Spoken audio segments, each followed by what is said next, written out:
And you'll notice on these filters as well that even though it's got a rubber sealing surface here, they also do end up pulling through some junk through. I've found for years that pretty much any air filter that I put in, doesn't matter whether it's on a dirt bike or my diesel pickups or the old skidder and loader when I was in the bush or whatever it was, a film of grease around these is a really sure way to cut down on the fines that gets around any air filter that has that rubber seal on it. And of course, keeping your filters clean also is a key on that, because that dust is looking for the path of least resistance. So when these start getting filled up, then it starts creating a lot more suction around anywhere else for it to pull air, and it's going to pull air from somewhere if it's going to run. So anyways, so I'll put a little bead of grease around that and then snap it back into. Okay. So yeah, you can use pretty much whatever kind of grease you want, some bearing grease or whatever. You know, doing this kind of stuff, we should be greasing our clutch bearings once in a while anyways. So it's probably a good thing to have kicking around anyway. But like I said, they're just throw a little bit on, snap her back in, there you're good to go. Okay. And yeah, save the extra, it'll come in handy somewhere.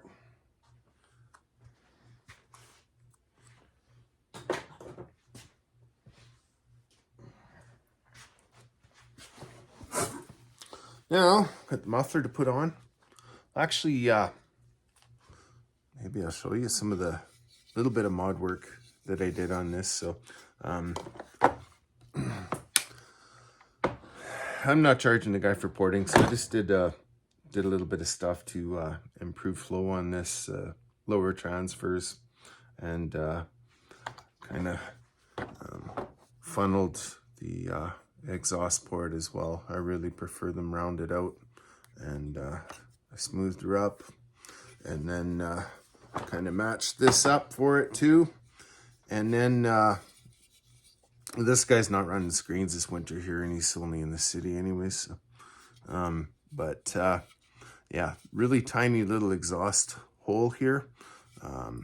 These ones, they kind of have a funky baffle inside it that causes your exhaust to come out, and then it's got to curl back and come through the screen.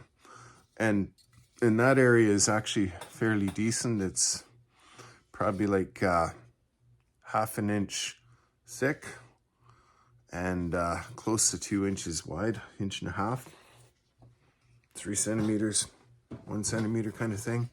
But then it gets to where this little tiny hole is, where everything's supposed to come out, and that was maybe, I don't know, 3/8 of an inch round or 10 millimeters. So I kind of opened that up pretty much as much as I could there, and still retain the stock exhaust port on that muffler. If I was doing this up, it'd be nice to throw another couple ports on it or something. You can look around on my channel for some of the other mufflers I've done on these 261s, but anyways, yeah, so that's kind of the thing. It still blows out and forward. This guy's got a broken brake handle on this anyway, I just noticed.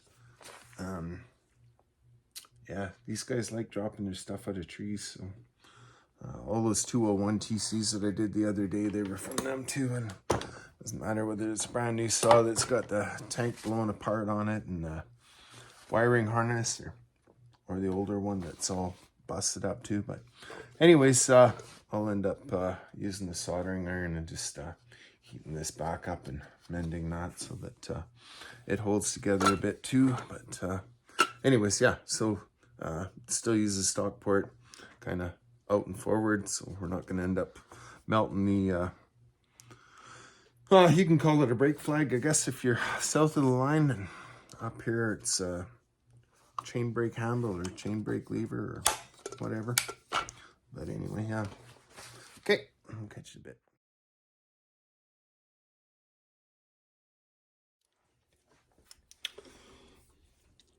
So, had a big crack in this brake lever, brake handle, brake flag, whatever you want to call it. Just using the soldering iron here to basically melt her back together. Some fairly gnarly fumes off this stuff, but anyways, I was just going to show you what I do. I usually end up blending in a bit of just a cable tie, zip tie material in with it. It seems like it's a bit more of a limber plastic once it's done, and usually once you heat that other stuff up with the soldering iron, you lose a bit of the mass out of it. So in order not to have a big void there, I just add some of this in with it to basically level it back out again. And the other stuff, when it's heated, it kind of ends up going kind of jagged and stuff, so this gives you a much nicer, smoother finish over top of it, so that if somebody rubs against it or whatever when they're working, they're not going to end up getting scraped up. Hopefully you can see, but yeah, just since I'm out here anyway, haven't been doing too many saw videos. This year was kind of a write-off for a lot of stuff, so try and get back in the groove a bit. Anyway, yeah, so hopefully that shows up. I'll do the inside as well here, so that it's also looking good and functional and reinforced.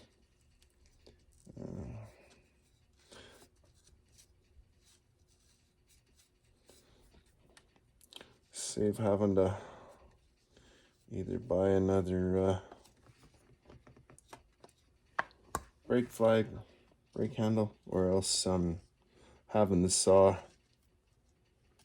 out of commission in short order when that thing finished breaking off. So since it's in the shop already, I'm just trying to catch a few other things that could have been an issue for them. Okay, excuse my reach.